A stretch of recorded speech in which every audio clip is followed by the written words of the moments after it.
Hi, my name is Amy Nichols-Belo, and this is part 3 of Demystifying the IRB. So today I'm going to talk about navigating the Mercer IRB process. And this is going to be a little bit more of a hands-on session than the previous two. So what I'm going to be doing is talking about how to use the Mercer IRB website and forms. So first of all, I want to point out that this is the Office of Research Compliance website, orc.mercer.edu.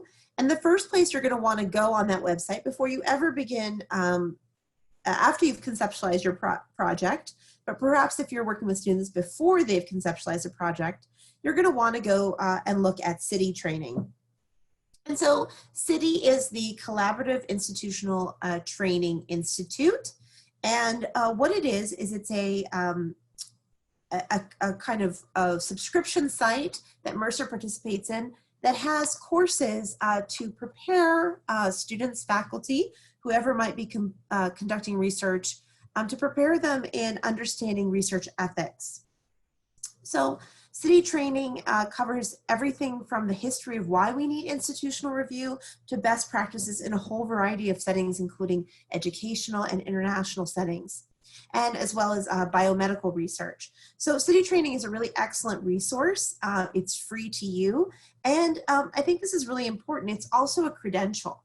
So one of the reasons why I assign CITI training to students when I'm teaching research methods is not just because you have to have CITI training to get IRB approval. You do, you need to have it. And for faculty, it's good for 3 years. But also because it does give them, students, a credential. It gives them something they can put on their CV. And so I think it's important to kind of position that. Now, we as faculty members conducting research do need to complete CITI training. But, and I think it's important if you're going to have students working with you on a study, they also need to complete CITI training. They are technically personnel. So CITI training takes a lot of time. You may have heard that it takes hours and hours. And so I think one of the ways that you can incentivize having students complete it is by making it a grade. So what I've done is I've made CITI training mandatory for research courses that I've taught, including one in the Global Health Program, and then also for a class that I teach in the Mercer Service Scholars Program, Honors 332. And what I do is I make it a pass-fail grade worth between 5 and 10%. And I just have them, I give them a class day. So I might use CITI training as a class day when I'm going to be away for a conference or out of town for some reason. And so a day that I'm not going to be having a face-to-face meeting, because it does take a lot of time and I want to recognize them. And then I ask them to submit their certificates of completion at the end of the assignment due date. So, and one of the reasons why I do that, of course, you could just do it without an assignment, is that it gives them an opportunity to really understand that it's important. And I usually try to pair CITI training with a discussion about research practices in the appropriate discipline and particular ethical challenges that may come up. But CITI training does a really good job of reviewing the history of research in the United States and more globally, and helping them to understand why we care about research more generally. As faculty members, again, you do have to complete CITI training every 3 years. After the third year, when you do your refresher, it's a bit shorter. And I'm not going to take you to the CITI website right now, and that's because the CITI training website does not have a standard set of courses for everyone. So the first thing is you're going to go ahead and you're going to put in your institutional email address. And that is really important because if you're, use a different email address, it's not going to know that you're from Mercer. And then you're going to get asked a series of questions. Which college are you in? Are you faculty, staff, or student? Are you, and then some optional courses. So basically, each person who goes onto the CITI website is going to be assigned a different course. So if I were to show you my CITI course, it would look different than maybe somebody who's watching this who's in the engineering school or in the College of Education. It would certainly look different for a student versus a faculty member. So what I sometimes do is I have students bring their laptops to class and we all get onto the CITI training website together so that I can help them kind of select the right options. Or alternatively, I've written a a screenshotted sort of set of directions where I kind of impersonate a student to make sure that we get the best options. Okay, so in terms of the process and forms, and let me just move myself up right here. In terms of the process and forms, I want to point out that the IRB website, the ORC website, has everything that you need, but it can be difficult to navigate. It's very technical, it's very dense. And so in a few minutes, I'm going to actually walk you through that website. But I just want you to understand that it's easy, particularly if you're new to IRB research protocols, to get to that website and to be a little bit overwhelmed. So I'm going to hopefully help you out with that in a few minutes and just click through and point out some stuff. But I really want to point out that if you are new to research, the very best thing you can do is to start early and to read your colleagues' protocols. You're going to learn a lot by looking at what other people have done. And don't just sort of read it. You need to read a specialized protocol. So for example, if you are thinking about doing a scholarship of teaching and learning application, read somebody else who has done SOTL work. And if you can't find anybody in your discipline or in your area who has done IRB approved research, you can email me, Nichols-Belo_A@mercer.edu, and I can share some of the protocols that I've submitted. The other thing, of course, is to reach out to the Office of Research Compliance and talk to them. They're really excellent. They can provide you with lots of information. But here are a couple of other kinds of tips. Make sure that you're writing for a non-specialist. That doesn't mean you need to dumb down your proposal, but if you are a historian, let's say, write so that an engineer can understand your protocol. If you're an engineer, write so that an anthropologist can understand your protocol. And I think that that's a really important piece of advice, because I think we either tend to pitch our application too low or for specialists.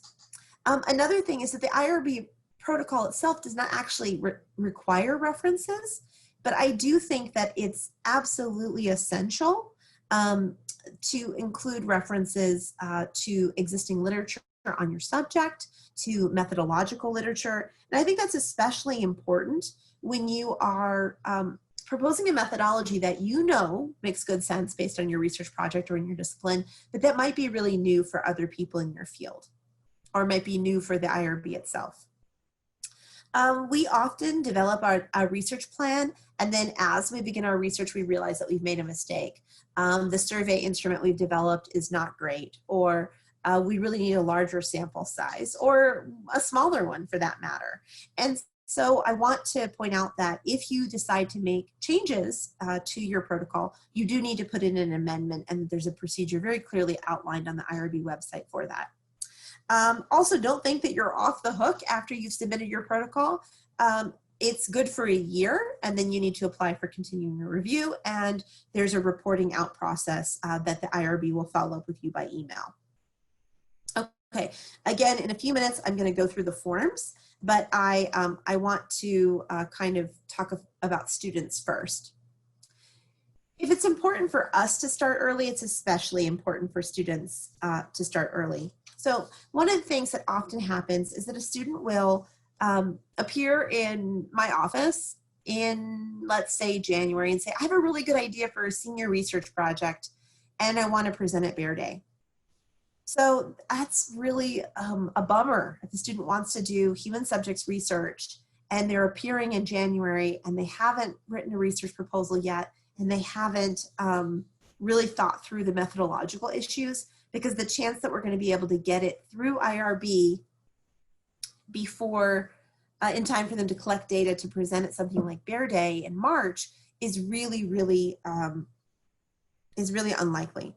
So what I like to do is encourage students to start early. If I have a student who's an excellent student who's likely to be able to do independent research, I want to be preparing that student as a junior, and I want to be having them walk through the IRB process at the latest in early fall. It just allows time for them to actually think through a good methodology and develop a strong protocol and submit it in time for review. One of the tricky things about the IRB process is that students get a little bit worried about self-plagiarism, And while I think self-plagiarism is an important concept, it's okay to remind students that if they've written a really good research proposal in your methods class, let's say, they can repurpose the language of that proposal in their IRB. In fact, that's a good method for you. If you've written a great application for a seed grant or for a research that reaches out grant, use the same language when you write your protocol. And then I think students often need a lot of feedback. One thing, and I'll show you this when I show you the forms in just a moment, the forms don't allow for track changes. And the forms don't show mistakes. They don't show spelling and grammar errors. It's like the way the forms are set up. So what I always encourage students to do is to compose in a Word document and then later cut and paste back into the application. And in fact, I'd recommend this for you as well so that you don't end up with accidental typos. I have met faculty members of the years who kind of give students carte blanche in writing an IRB, but I feel like it's really a mentored opportunity. Unless a student has really done a lot of independent research, they probably aren't ready to write an IRB on their own, and they probably need a lot of guidance. So part of the reason why I encourage students to start early is I know that I'm gonna need to give them a couple of rounds of feedback before it's good enough for my signature. So just as a kind of piece of information here, for faculty, you need to sign your IRB protocol, your dean does, and your department chair. For your students, it's the student, the faculty member that's supervising the project, the department chair, and the dean. So I feel like if I haven't really mentored a student through the protocol and I'm not really making sure that it's good enough, then I probably shouldn't sign it. I probably haven't vetted it as good or bad research. And I think that's an important piece, because if there are mistakes in the IRB, ethical errors, let's say, you as the faculty member are responsible. Also, if the protocol isn't well thought out or well kind of described, it's not going to get approval by the IRB, right?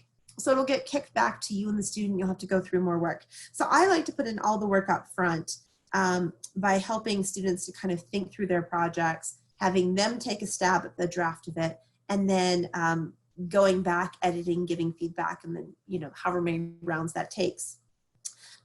What I do, though, is a little bit like what I'm about to do with you, which is that I actually sit down with students and I show them the protocol. And it's kind of boring to actually look at a form, but I think that having students sit down, pull it up themselves, and kind of beginning to fill in some of the things together can actually be really helpful.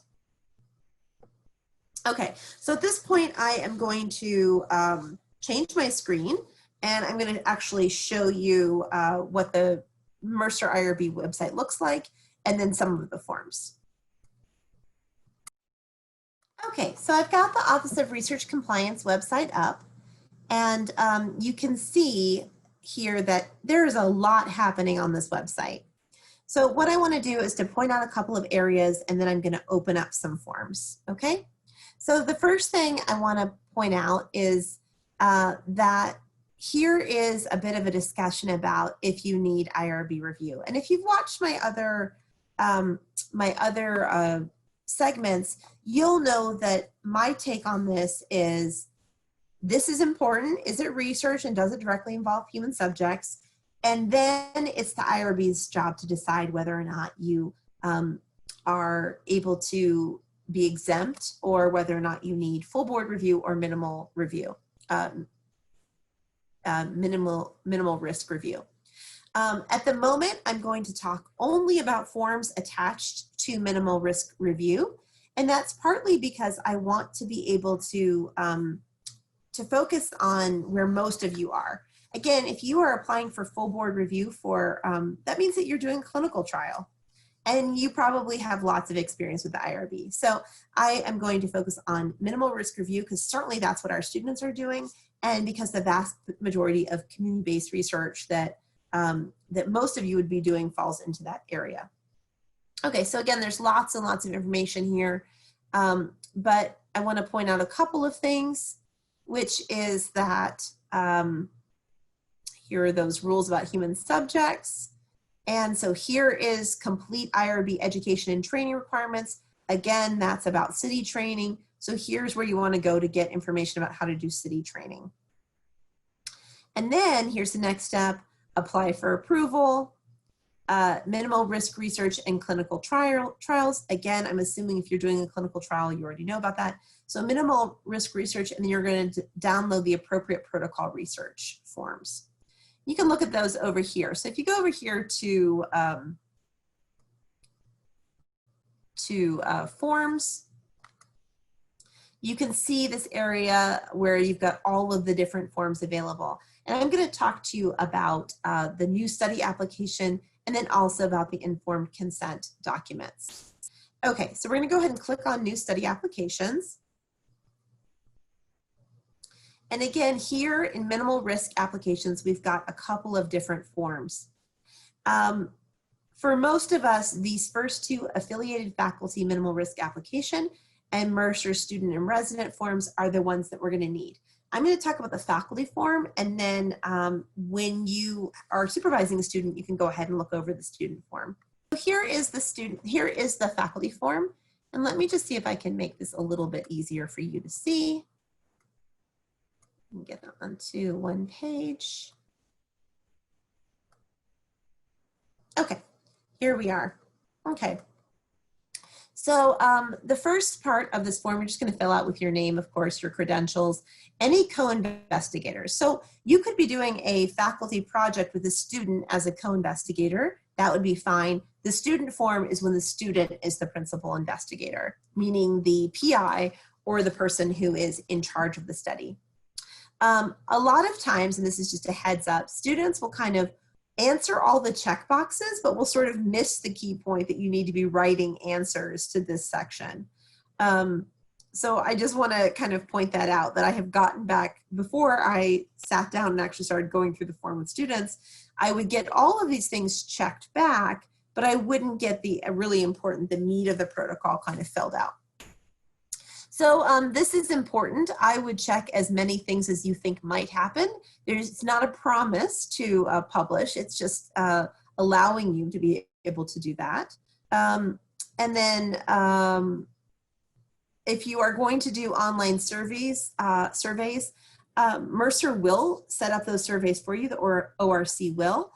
They use SurveyMonkey, but I will tell you it often delays your protocol. So I would strongly recommend that if you have the capability to do your own survey, I would recommend that, particularly for students, just because you would hate for a student to not be able to collect their data because they're waiting for somebody else to set up their survey.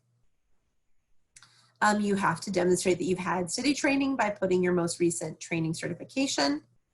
And now we're going to get into some important areas. So the study objectives and relevance. Again, you're using lay terminology, but it's okay for it to be sophisticated. You are explaining a research study, but again, it should be comprehensible to somebody from outside of your discipline.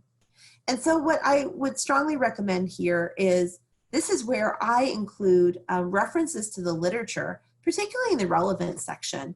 I think a lot of times if you're doing a research project, you know why it's important, and you know that it matters in your discipline, and you know that it might matter to the community, but the people in the IRB office may not, or the other people who are going to be reviewing your protocol, like for example, your dean or your department chair. So I think without writing too much here, you can do a nice job of doing a really brief kind of capsule literature review. It's going to help people to understand why that's important, and then make sure you define the objectives. Another kind of tip here is to use consistent terminology throughout the protocol. So again, if you are like me, many of my IRB protocols over the years have looked at various populations in Tanzania who are thinking about health concerns related to ideas about witchcraft. Okay, that might sound obscure to you, but that's what my research has been. I often will deal with different groups of people. So I might have traditional healers as one category of people, Pentecostal preachers as another category of people, and then sort of everyday people I happen to encounter who I'm just sort of interested in their kind of attitudes towards that subject. Those are three very different populations, and I'm going to largely be asking each of those populations different questions. I might be observing treatments performed by traditional healers. I might be observing services at a Pentecostal church. And so I want to use similar language, the same identical language each time. So I don't want to, switch to calling Pentecostal preachers ministers in some places, or, traditional healers witch doctors in another place. I want to use consistent language. And so when I'm writing my objectives and the purpose of research, I'm writing my objectives in the same language that I'm going to be using when I talk about research subjects or the research design. Again, that's what I do. That's not a rule in the form, but I think it makes it much easier for the IRB to understand my research when they probably don't know anything about witchcraft in Tanzania, right? It's kind of obscure. And so again, you might be writing about mask compliance in COVID-19, totally different subject, but you want to be really clear if you're talking about, Lowe's shoppers versus big box store shoppers versus people on campus, right? So I would be as clear and defined as you can in your objectives, and I would connect your research to a larger body of work. Again, there's no place in here for bibliography. I usually just tack it on as an additional page. Next, you're on to methods, and this is where you're going to be talking about methods that involve human subject participation only. So if one of the parts of your research project is going to be conducting a literature review, you don't need to include that here. That's not a human subjects research method. You could list it really quickly after completing a literature review, I'll do X, Y, and Z, but your methods here should be exclusively the ones connected to human subjects research. Surveys, interviews, experiments with humans, etc. And you're going to kind of frame your methods. You're going to really describe them in detail. Again, this is a place for citations. If you're doing something unusual with your research subjects, you might want to cite someone else in the literature who's done a similar kind of study. Now, when it comes to confidentiality, you can't just claim confidentiality. You can't just say students' data will be confidential. You need to explain how you're going to do it and how you're going to maintain it. So are you going to use a ID code, for example, for each subject? What will link that ID code to their name?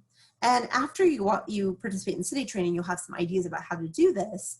And again, looking at other people's protocols. But don't just say confidentiality will be maintained. You need to really make it clear to the IRB how you're going to protect your human subjects' data and integrity.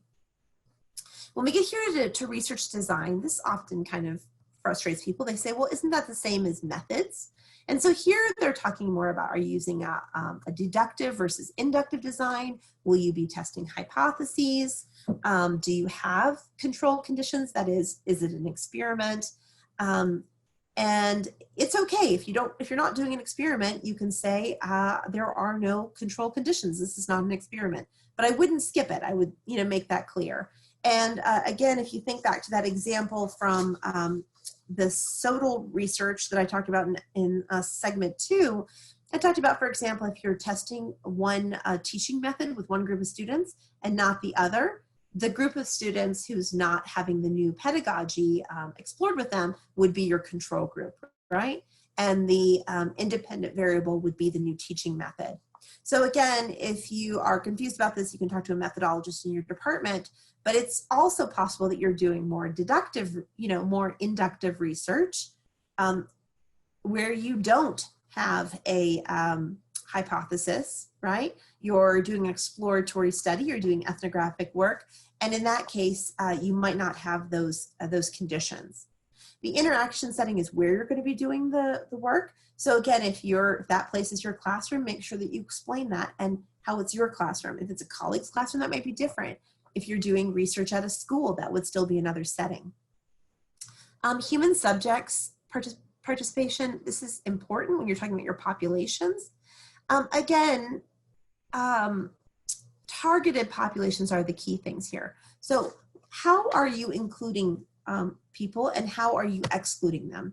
And you want to make sure that you're doing inclusion and exclusion not because of convenience, right? The IRB wants to make sure that you're not just including a group of people, particularly a group of vulnerable people, because they're easy to access. And you'll learn more about that in the study training too, but also that you're excluding people for the right reasons, right? So if you want to include all adults over the age of 18 who are English speakers, that might be the appropriate inclusion criteria. But if you're looking at a particular very narrow group of people, medical doctors who are treating COVID-19 patients, that would be a very narrow inclusion criteria. Again, exclusion criteria should be about giving anybody an opportunity to participate in the study, but you might want to exclude people, for example, who don't speak English if your study is going to be entirely conducted in English, or who are not able to discern whether or not participation is appropriate, or who are children, or who have some sort of other exclusion criteria that you can think of. Again, this checking boxes thing, I've often seen people just check every single box here. And again, those are targeted populations. So that means people you are seeking out, right? So if you're planning on doing a research project with children in a Bibb County school, let's say, you definitely need to put minors. That's your targeted population, and minors are protected. You're going to need to do additional things to make sure that you're protecting them, right? But if you are doing a study that could include pregnant women but isn't seeking out pregnant women, in other words, you're not doing a study related to pregnancy, you shouldn't click pregnant women, right? Because you're not seeking out pregnant women. They just might have, it's not related. So if you're doing a research project on people's voting habits, you could talk to somebody who's pregnant, but you're not going to go out and find pregnant women specifically unless there's some reason to do so.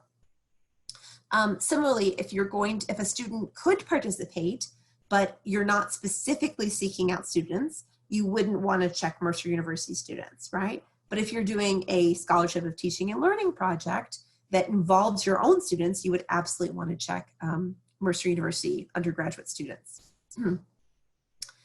Okay, this piece right here has to do with various things related to the study.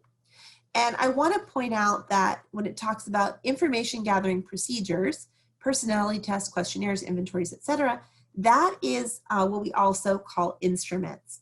And here's something really important that a lot of people don't know about submitting a research protocol, is that you need to include all of your instruments at the time of submission. So that means that you can't, sometimes people think, well, I'm going to do a research project on X, and I'll just come up with the questions later. No. You have to come up with your instruments ahead of time and think about whether or not subjects can be identified by name or code. Most people are going to want to be able to keep subjects' data separate, unless you're doing a study where everything is aggregate. So you need to really think about that and make sure that this matches to what you've said about confidentiality on the previous pages. Most of us are not going to be collecting blood samples or biological samples, but if you are, make sure that you explain what you're doing with them. If you are planning on doing research off-site, okay, so not at Mercer, but at a specific study site, a hospital, a school, some other location, you also will need to append a letter from that site allowing you to do research there. And this is especially important if you have a student who's planning on doing research off-site. So for example, we've had several students in my department in International and Global Studies who conducted research in South Africa or other locations while they were doing a summer internship or a Mercer on Mission program. You want to make sure that you have that information early on, because there may be additional protocols. And if you're planning on doing research internationally, you of course have to do a Mercer IRB, but you may also have to do an IRB or something like it, some kind of research ethics review in the country where you plan to conduct research. So don't just assume that because Mercer's covered you, that you've already complied with the rules in your own country. For example, when I did my fieldwork in Tanzania, I also had to do a research ethics review through the Commission on Science and Technology with the Tanzanian government, and pay purchase a research permit after receiving approval. So make sure that if you're planning to do research off-site, whether it's in the US or somewhere else, that you've gone through additional procedures. Again, if you're planning on completing research, for example, at one of the hospitals in Macon, they will also require IRB approval, and their IRB approval may be a more extensive process than at Mercer, because it will involve HIPAA and some other things as well. This is a very important piece not to skip out on. You need to really talk about risk, solicitation, and compensation. So solicitation here is, how do you find your research subjects? And again, if you're planning on putting up posters or sending out an email or even verbally asking people if they participate, you need to include all advertisements. That's B. So make sure that you include a copy for review and explain how you're going to do that. And it might seem kind of silly. I'm planning on asking people who walk by in Tatnall Square Park if they want to participate in my study, but you need to explain what you're going to say to them. And that's important because that's a way of kind of determining whether or not people have a fair chance at participation or have the ability to opt out if they don't want to participate. This is especially true if you're planning on doing research with students. Students might very well feel coerced to participate in your research study, and just because they're in an experimental class of yours doesn't mean that they have to participate. And in fact, some SOTL research will just be exempt. It's just looking at student products. But again, you're not the one who gets to decide that. The IRB will decide it for you after reviewing it. Payment, you need to make sure that could be money, course credit, medication, free exams, etc. Make sure you explain that. And it's important that it should not be coercive. So you shouldn't be offering anybody large sums of anything because that could be considered coercive. And then here, any degree of discomfort, harassment, invasion of privacy. I've seen a lot of IRB applications where somebody just puts no risks. Well, there are always some risks, right? So for example, we do a lot of community-based research in Macon with people who are of lower socioeconomic status or marginalized in some way. And so asking questions about poverty could be harmful, right? It could be upsetting to somebody.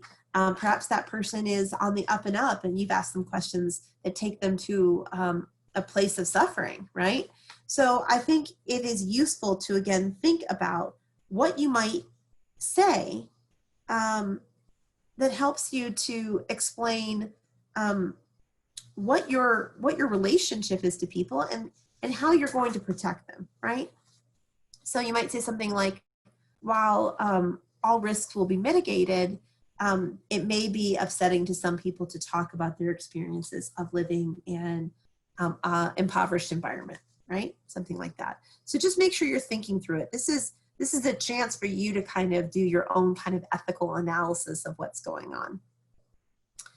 Okay, again, this is getting more into confidentiality and how you're going to deal with it in publication. So here, again, this is a minimal risk study, the answer should be no. But if it's yes, then you might want to explain that, and you know that should take you to full board review. Again, you're going to put how many subjects you have. You notice there's not a place for international. I do international research, so I usually just type in international and add that on so that people know that I'm doing that. And then investor qualifications for your students, you might want to have them put something like took a particular research course, completed city training. For you, you'll know what your qualifications are, but this is an important thing to guide students through. This is very handy. They have a checklist of the things that you're going to need to include. So you've got the form, you're going to do a protocol narrative, which is just, I'll show you that down here. It's basically a brief quarter-page summary of the project. Again, I often kind of go back to that first part of the application and kind of crib from there, but basically you're writing kind of like an abstract for the project. Your informed consent document, which I will open up in a second and show you. Assent document, that's only for minors. So if minors are being asked to participate, minors legally in the United States cannot give informed consent. So what you do is you have an assent document that minors complete and then an informed consent document that their parents complete. We have had good luck in Mercer by using opt-out informed consent. So parents are notified, particularly parents of teenagers, that their youth will be participating and they can opt out, and then we let teenagers assent. but again, that'll depend on the project. All those data collection instruments, you need to have them. And again, you can always apply for an amendment and redo them. Letters of permission from offsite institutions, I talked about that already, and then those advertisement recruitment materials. And then you may, if you're applying for student use of records, you'll need that form, and that will go to the office that handles student data. Okay, so then you're gonna need to put this other stuff here, and then you've got to collect all your signatures, your signature, your department chair, and your dean. Okay, so now I'm just gonna really briefly go to the informed consent form, point out a couple of things, and then I'm almost done with this segment. So really quickly, I just wanna show you where I am. I've clicked on all protocol forms and applications. And again, this has got all of the forms that are available, and including down here, informed consent templates. And there are a lot of them, okay? So this is important to know, is that you should never have to create your own form from scratch. Mercer's got really good ones, and they need to be on letterhead. That's a Mercer rule. So make sure that you are, you're going here first to try and find the right template to start with. So you can see if you're going to do a web-based survey, you've got a different template than if you are doing a deceptive study, okay? The one that I want to show you, and then here are various assent forms for various aged children, a parental consent, and so forth. The one that I'm going to show you is the standard Mercer informed consent template. Again, the rest of these are going to be used for various circumstances.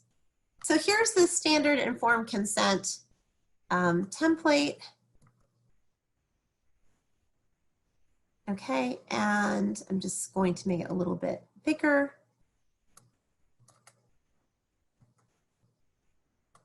Okay, because I want to point out a couple of things. Okay, so the first page is a kind of explanation. You're going to remove that form before you submit it. You are going to be writing in a 6th to 8th grade reading level. And there's a tool on Word where you can actually run it back through and make sure you've done that. But you want to keep it as simple as possible. Again, this should be able to be read by virtually anybody with literacy in our community. So this is a different audience than the rest of the protocol, which is written for academic peers, but of other disciplines. You are going to use these red areas as a kind of the place where you're going to change language. You're going to use a decent sized font, and you need to write in the second person. In other words, you're writing to the person signing the consent form. There are section headers throughout. You can cut them out if they don't apply. So again, you're going to put the title of department. You're going to put your department here. You need to keep the Mercer University header on there. And you want to be really clear when you explain this. So again, explaining it using the templates, okay? And if you don't have controls, for example, you don't need to, you can remove this one. You do need to tell people how much time it will take. And this is important if you are planning on doing an intervention, some kind of modification of behavior. For example, one group of Bibb County students is getting tutored and another group is not. You need to talk about the tutoring time as well as any instruments that you might administer later, surveys. So you want to make sure that you are really clear so that the subjects really understand what they're getting themselves into. Again, you can't say there are no risks or discomforts. This is a place where you might describe reasonable things. Like, for example, it might be inconvenient to participate, or you might feel uncomfortable talking about some things. And always make it clear that the participant is able to opt out of the study once they have begun, okay? The benefits can be general, right? You may not have any benefits as an individual, but this study will help the community in XYZ ways. This is very, very important, the confidentiality and data storage. What are you going to do with surveys? Are they just going to be stacked up in your office, or are they going to be locked? Are you going to destroy things? When are you going to destroy things? Are they going to be scanned and then stored digitally? How are you going to do that? And you want to write that again, 6th to 8th reading level. So just be clear about that. How do they withdraw if they decide they don't want to be in the study? And that is, of course, their right. and then questions, and then this injury piece can be removed if it's going to be done somewhere else, and if it's inappropriate.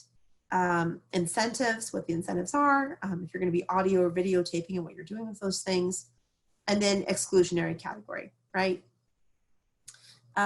So that's basically it. But the point is you're going to need to look through those informed consent templates and determine which is the best one for you. Okay, so that concludes the slides that I've got for you today. And I just wanted to just really quickly, again, thank you for tuning into this series, and to let you know that if you're kind of still mystified, contact the IRB office. You can reach out to me, but really what it takes often is just sitting down with the forms and beginning to try to sort of work through them. Don't be overwhelmed by the forms. They really don't take very long. Again, remember that if you are actually typing in them, it doesn't show misspellings or grammatical errors. So I recommend composing each of those kind of narrative sections in a Word document and then cutting and pasting.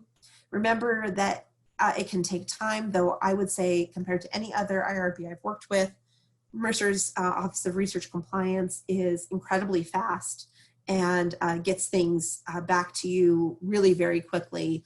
And they really want you to be successful in conducting research. Again, I would strongly recommend that you include, you get feedback from your colleagues and peers, use the templates, read other people's IRB protocols, and with that, I wish you good luck in using the IRB. Thanks so much. I hope I've helped to demystify it.